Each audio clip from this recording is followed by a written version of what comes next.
Good morning, children. Today's lesson is going to be focusing on the homophones and how to use them correctly in our own writing. So let's remind ourselves, what are homophones?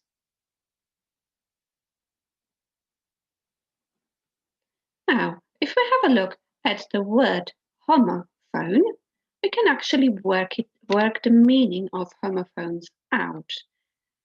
Homo means same, and phone means sound. So we know that homophones are words that are spelled differently, but have different meanings, yet sound the same. So they are words with the same sound. They sound the same. Now, children, can you think of any words that sound the same but have a different meaning?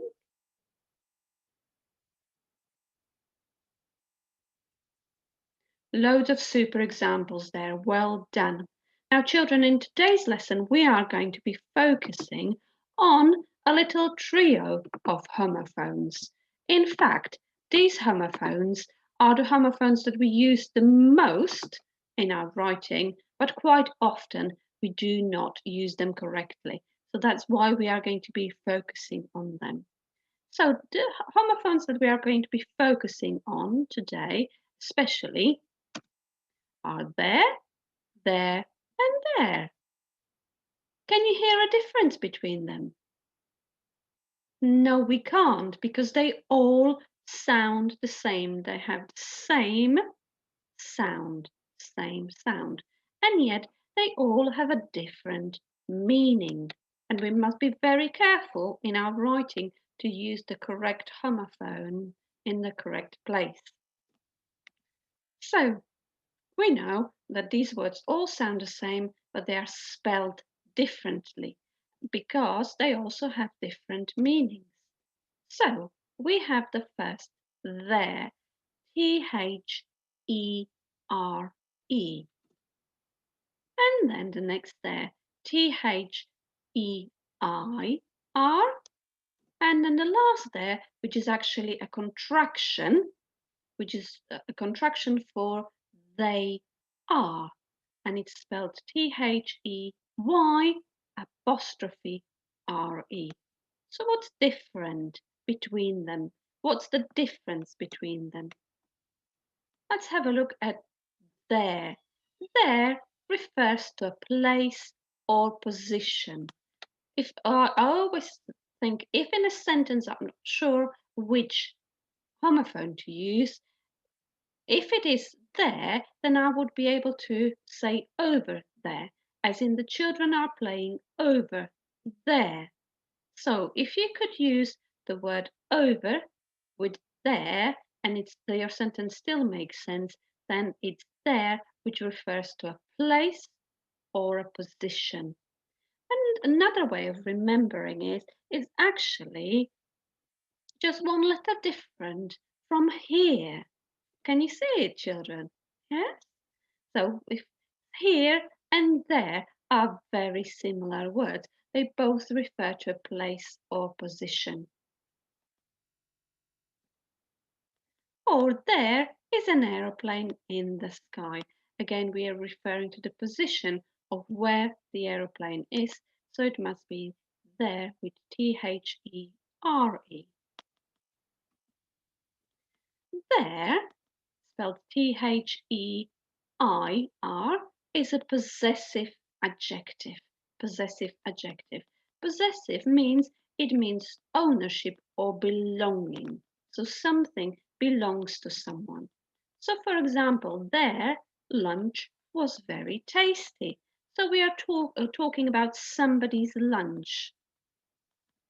Or the children are wearing their school uniform. So we know that the uniform belongs to the children. So this there, spelled T-H-E-I-R, shows belonging. And then finally, we have the contraction there. This means it is a shorter way of saying they are. So if in a text you're not sure which homophone to use, can you replace it? Can you replace it with they are? And the sentence will still make sense? If that is the case, then you know that you need to use they, which is the contraction for they are. So they're playing a game together. Can we replace it with they are? And would the sentence still make sense? Yes, we can. We could say they are playing a game together, and the sentence would still make sense. Absolutely. Or they're running around the track. See, I naturally thought of replacing it with they are just to check if the sentence makes sense. And we know that it would make sense if we replace this homophone with they are running around the track. Therefore, it means that this is the correct homophone to use in this sentence. And there is a little bit of a funny, tricky sentence. They're all talking to their friends over there. This sentence shows us how all of those three homophones can be used. So, children, your task today is going to be practice using these three homophones.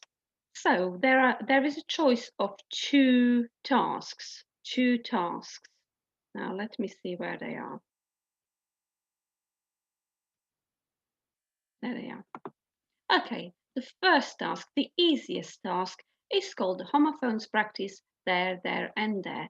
Complete these sentences using the correct homophone.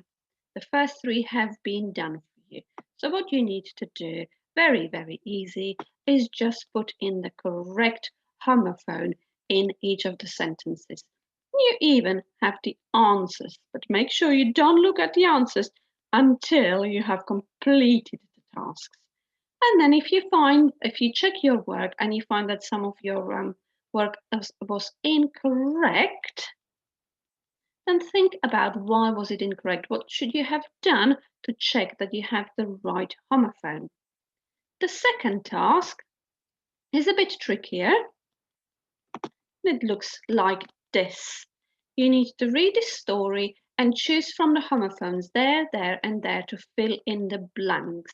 Now, please, children, do not just fill in the blanks in the text.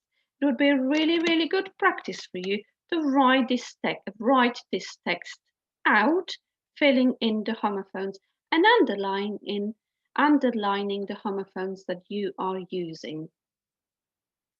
Once you have practiced using the homophones there, there, and there is another very, very useful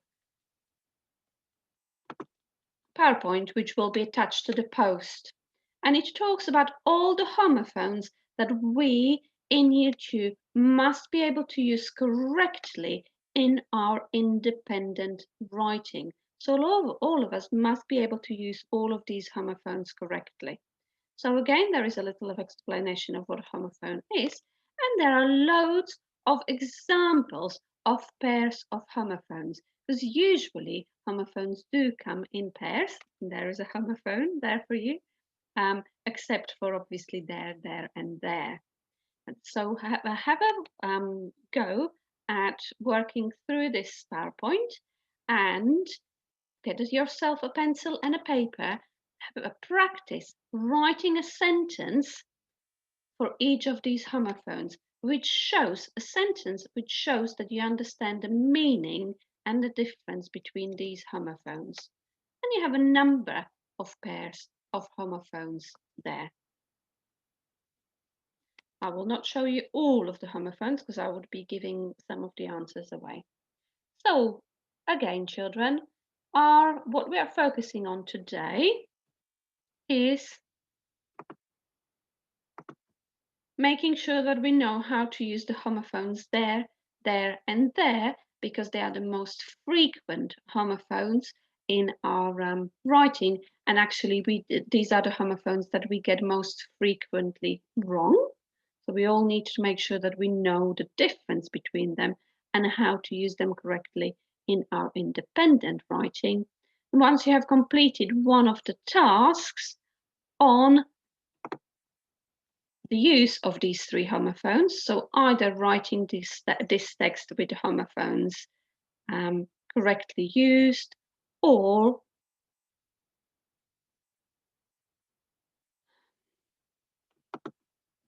filling in this sheet with all the homophones fitting into the sentences correctly, then have a go at working through this PowerPoint, children, and having a go at writing a sentence for each of the homophones, because this will be a good way of helping you to learn their meaning.